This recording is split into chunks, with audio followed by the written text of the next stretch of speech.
ወደ ክርስቶስ ልብ የሚቀርቡ ብቻ ነው ይቺን ቅድስት ድንግል ማርያም ሊያውቋት የሚችሏት ወገኖች። የማያውቋት ግን ለዘላለም ሲሰድቧት ሊኖሩ ይችላል። ምክንያቱም ኢየሱስ ክርስቶስን የማያውቁ ማርያምን አያውቋትም። ማርያምን አያውቋትም ክርስቲያኖች። ይሄ ማህበራዊ ድረገጹ የማያሳየው ነገር የለም። ምን ያደርግልሃል? መታይ ምን ያደርግልሃል? አጃቢ ፎሎወርስ ሆኗል እኮ የዚህ ዘመን ጉዳይ። እዚህ ችግራችንን ለማስፈታት የምንመጣበት ፍርድ ቤት ምናምን እግዚአብሔርን ለማወቅ ነው አሁን መቅመስ ያለብን። ቀምሳችሁ ትውረዱ፣ ጣፍጣችሁ ውረዱ። የቦታ ለውጥ ብቻ ሳይሆን የህይወት ለውጥ አምጥታችሁ ውረዱ።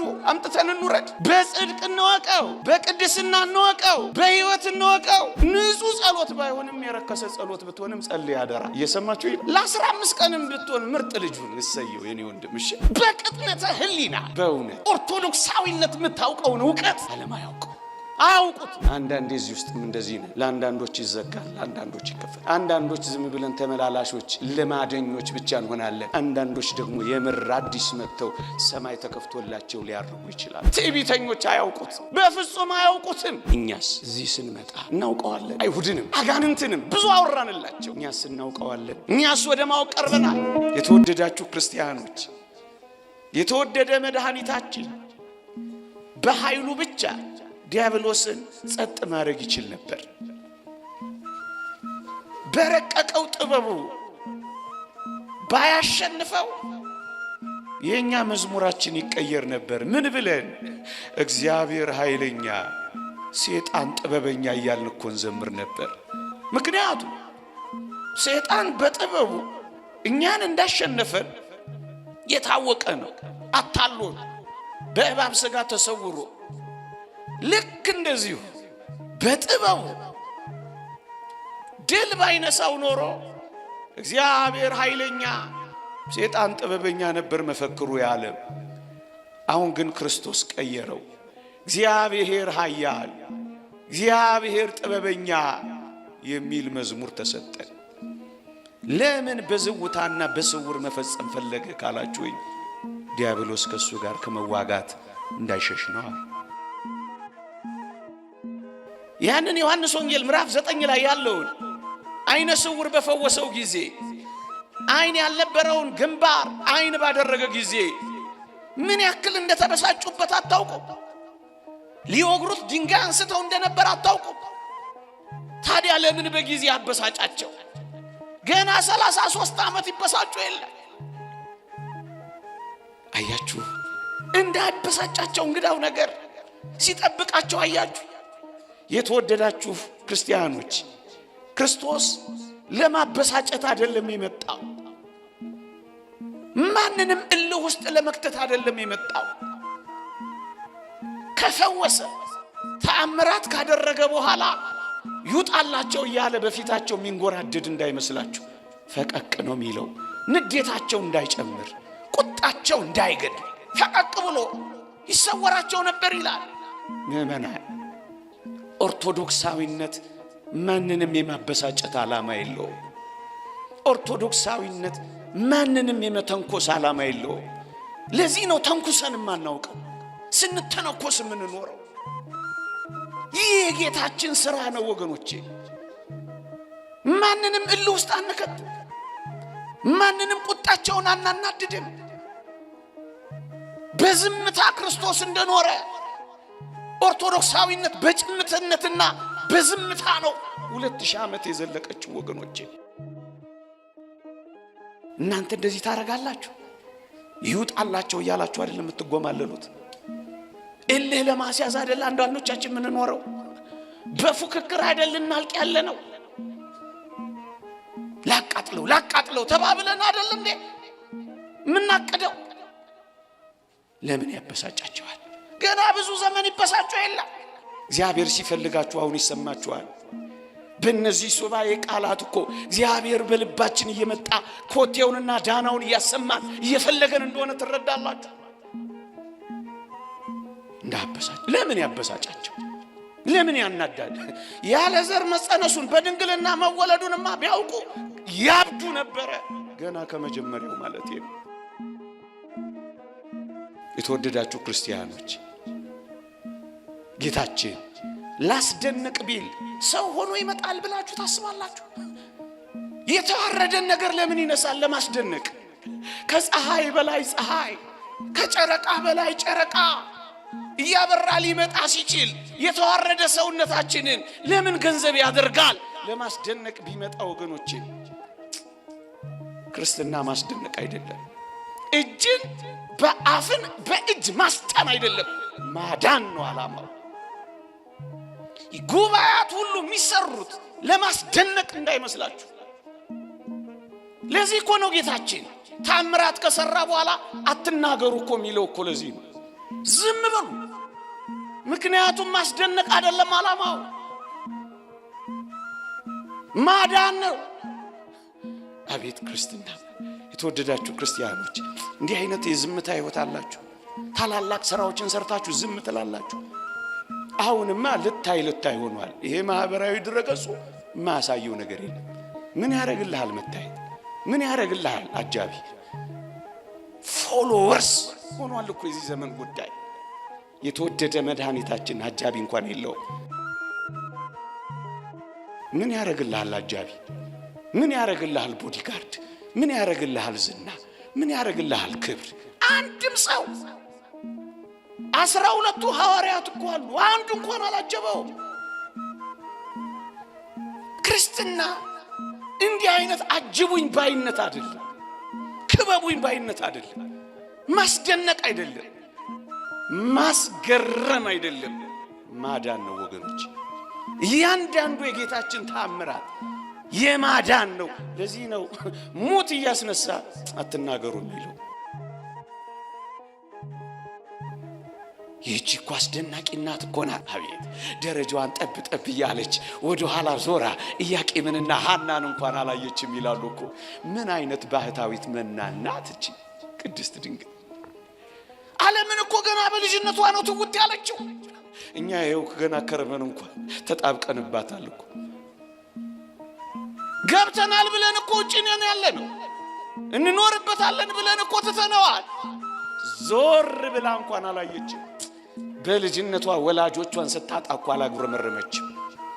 ያን ሁሉ መተው፣ ያን ሁሉ ደሞ ተታመጣ እኮ ውስጥ ደሞ አጉረምራሚዎች እኮ ነው የጠበቋት።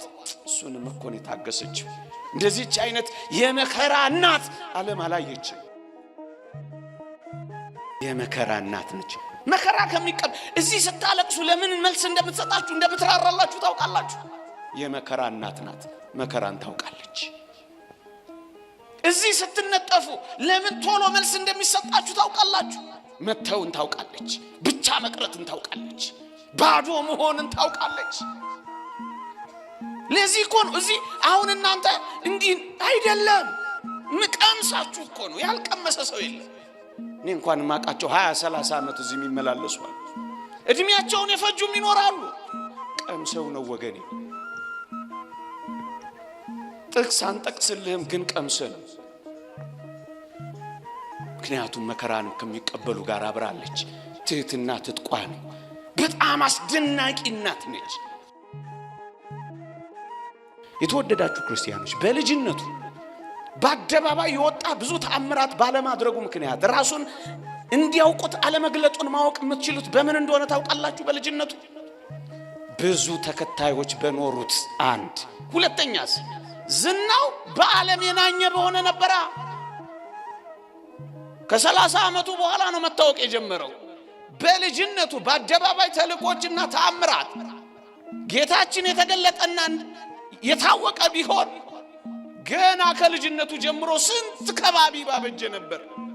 እርግጥ ቅድም ነግሬያችኋለሁ፣ የሚከቡት ኖረውት እንዲከቡት አይፈቅድም ነበር። እኛንን በዚህ ዘመን ከባቢ ያበዛን፣ ካልከበቡን ምናኮርፍ፣ አቦ ካላሉን ምንታመም እኮ እኛ ነን። ሪኮግኒሽን እውቅና ካልሰጡን ከዘጉን እንኳን ምንታመም እኛ ነን እኮ። ካላጨበጨቡልን ማንሰጥ፣ የምንሰጠው እንኳን ተቆጥሮ ካልተነገረ ምናኮርፍ እኛ እኮ ነን። ሪኮግኒሽን እውቅና ምንፈልግ። ወደ አባ ፔሟ የመጣች አንዲት ሴት ብዙ ሀብቶቿን ሰጠችው። አባ ፔሟ ደግሞ ምን አረገ ይላል? የሰጠችውን በሙሉ ጥርቅም አደረገ፣ ያዘና ወደ ሙዳየ ምጽዋት ውስጥ ጭምር አረገው። አኮረፈች። ምን አለችው? አባቴ አቤት አልቆጠርከውም እኮ አለችው። እግዚአብሔር ከቆጠረው አይበቃሽም አላት። ምን ያረግልሃል እኛ ብናጨበጭብልህ? ምን ያረግልሃል እኛ ስምን ብንጠራው? ምን ያረግልሃል ብናሞግስ? እግዚአብሔር ጋር ያለው ሙገሳ ከሚቀርብ የኛ ቢቀርብ አይሻልም? በዝምታ ፈጽም። ለዚህ እኮ ነው በስውር አድርጉት የሚል። በስውር ግን አደራችሁን በስውር ስላልከን ብላችሁ እንዳትተውት። በስውር እስከማደርግ ድረስ አልሰጥም ብላችሁ ያዛችሁትን ይዛችሁ እንዳትሄዱ። ወደ ዮሐንስ አፈወርቅ የቀረበ አንድ ሰው መመጽወት ወዳለሁ፣ እሺ ግን ደግሞ ውዳሴ ከንቱ ፈልጋለሁ እንደዚህ ቢላችሁ ምን ትሉታላችሁ? ስለዚህ ጥፋ ነው የምትሉት? ሊቆም እንዳለው ታውቃላችሁ። አንተም መጽወት ውዳሴ ከንቱንም ውሰዳለሁ ከሚቀር ይሰንጠር ይለዋል። ይህ ነው እውነት አሰብ እና ድሆች አይበሉም፣ እሱ የፈለገውን ይብላ፣ ድሆችም ይብሉ። እውነት አሰብ ንጹህ ጸሎት ባይሆንም የረከሰ ጸሎት ብትሆንም ጸልይ አደራ። እየሰማችሁ ይላል። ለ15 ቀንም ብትሆን ምርጥ ልጁን እሰየው የኔ ወንድም። እሺ ደግሞ እንዲህ ተናገረኝ ብላ አኩርፈ እንዳትሄድ እኮ ብዬ ላባብለ ብዬ 15 ቀን የት ይገኛል? አይገኝም እኮ ለ15 ቀን ጫው። አረ ተመስገን። ወደዳችሁት እንዴ? ሳቃችሁ? እዚህ ጋር የ15 ቀን እቅድ ይዞ የመጣ ሰው አለ መሰለኝ። በደንብ ነው ሳይሳቀችሁ። ባለፈውም ብያችኋል። የዛሬ ዓመት ይሁን 2 ዓመት ፖዝ እናረጋውና የምንቀጥለው ነገር ብቻ 4 ኪሎ ላይ እንዳይኖር እንጃ ይጠብቀን።